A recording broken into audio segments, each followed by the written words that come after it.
m'appelle Elodie, j'ai 22 ans, je suis en master économie de l'environnement. Et du coup, mon parcours associatif, c'est que j'étais en Erasmus, j'ai découvert une association qui s'appelait Grenada in Transition, Grenade en transition. Et le but de cet asso, c'est d'aller vers une sobriété heureuse en lien avec la nature, l'environnement, le féminisme, bref, toute une flopée de valeurs que je défends. Et après ça, quand je suis rentrée en France, du coup à Rouen, je me suis dit bon ben voilà, il faut que je continue à m'engager, à faire des trucs. J'ai découvert Alternativa, c'est une asso dans laquelle je suis maintenant depuis 8 mois. Et ensuite, grâce à Alternativa, j'ai rencontré Léa, qui m'a traquenardée dans Génération Cobaye. Et me voici.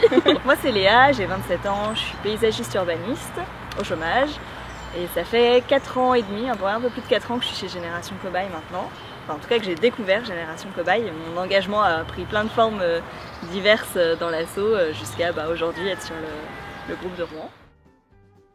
Donc, Génération Cobaye, c'est une asso qui fait de la prévention sur les liens entre environnement et santé, ce qu'on appelle globalement la santé environnementale.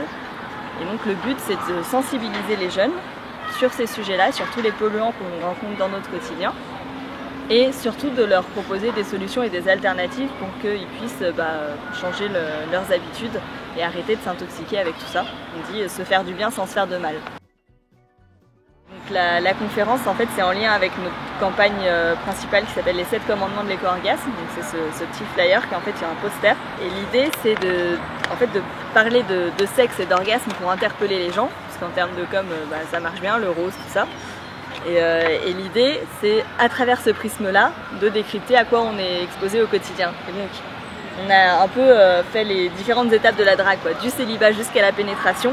Comment à chaque étape de la drague, donc quand tu te fais beau ou belle, que tu te mets de la crème, quand tu envoies les premiers textos, voire les sextos, le premier date, etc. Et à chaque étape, on t'explique que dans les sextoys, il y a des perturbateurs endocriniens qui viennent perturber le système hormonal, que pour ça, tu peux les éviter, par exemple en prenant des sextoys en silicone ou en caoutchouc, les nanoparticules dans les crèmes, donc prendre des produits bio, etc. Les ondes du téléphone portable, OGM pesticides, composés organiques volatiles, donc c'est tout ce qui va être pollution de l'air intérieur, additifs alimentaires, on donne l'exemple de la chantilly, on aime bien parler de la chantilly, les préliminaires, etc. Voilà, ça reste le côté un peu fun et sexy de l'asso. Et enfin, la pénétration avec notamment des capotes et des lubrifiants qui vont être sans parabènes, puisque le parabène est aussi un perturbateur endocrinien. Moi personnellement, c'est en 2015 quand j'ai vu le film de Cyril Dion, Demain. Je me souviens que j'ai toujours senti que les thématiques environnementales, sociétales, c'est quelque chose de très important. Mais c'est vrai que je faisais pas grand chose, je me contentais de le penser sans agir. Et j'ai vu la bande-annonce passer comme ça, je pense sur les réseaux sociaux, j'en sais rien, et puis je me suis dit putain ça a l'air cool. Pour une fois on nous dit pas juste on va tous mourir, on nous dit voilà, en fait pour une fois on va vous raconter une histoire et vous montrer qu'il y a des solutions, qu'il y a des gens qui se bougent déjà dans le monde entier et qu'on peut faire des trucs pour l'environnement et que c'est pas forcément voué à l'échec.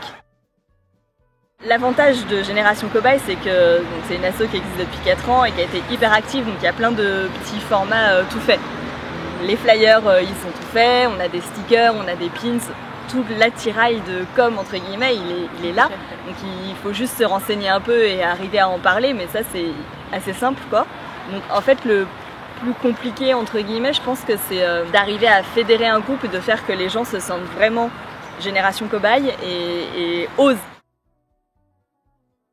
Je pense que Cyril Dion c'est un bon exemple. Exactement. Avec son petit manuel à usage, je sais plus l'utiliser exact. C'est manuel pour je sais plus, un truc, il y a contemporaine à la fin, j'ai oublié, pour la résistance contemporaine. Pour la résistance contemporaine, voilà, enfin c'est vrai que Cyril Dion c'est quelqu'un qui est important par son enthousiasme et par justement cette idée de donner les clés pour agir.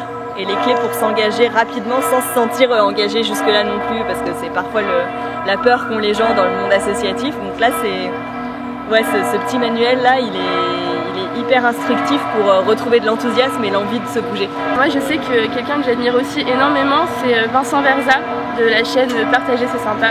Et il est venu à la colo il y a 2 ans. J'ai raté ça. Ouais, la colo des cobayes c'est aussi l'occasion d'avoir des invités extérieurs qui viennent nous faire des petites interventions. Et donc il y a 2 ans il y avait Vincent Verza et il y a 3 ans il y avait le professeur Feuillage qui est aussi quelqu'un qu'on peut citer, qui est un super youtubeur qui fait de la vulgarisation scientifique, donc c'est un des objectifs de l'asso, c'est pour ça qu'on l'avait invité. Et en plus il aime bien parler de cul aussi, donc ça tombait bien, on s'est trouvé un point commun. Et ouais, c'était vraiment sympa, et en fait on l'a carrément invité à venir participer à une web série qu'on a écrite qui s'appelle Cobaye Squad, qui compte 7 épisodes, donc n'hésitez pas à aller faire un tour sur YouTube, sur la chaîne YouTube de Génération Cobaye ou en tapant Cobaye Squad. Il y a notamment le professeur Feuillage qui a animé ou co-joué un des épisodes où on reprend en fait les 7 commandements de l'éco-orgasme. Chaque commandement correspond à un épisode, et à chaque épisode il y a un ou une youtubeuse invitée, donc il y avait Marianne Seclin, professeur Feuillage, Max Bird, enfin voilà. Venez à un apéro.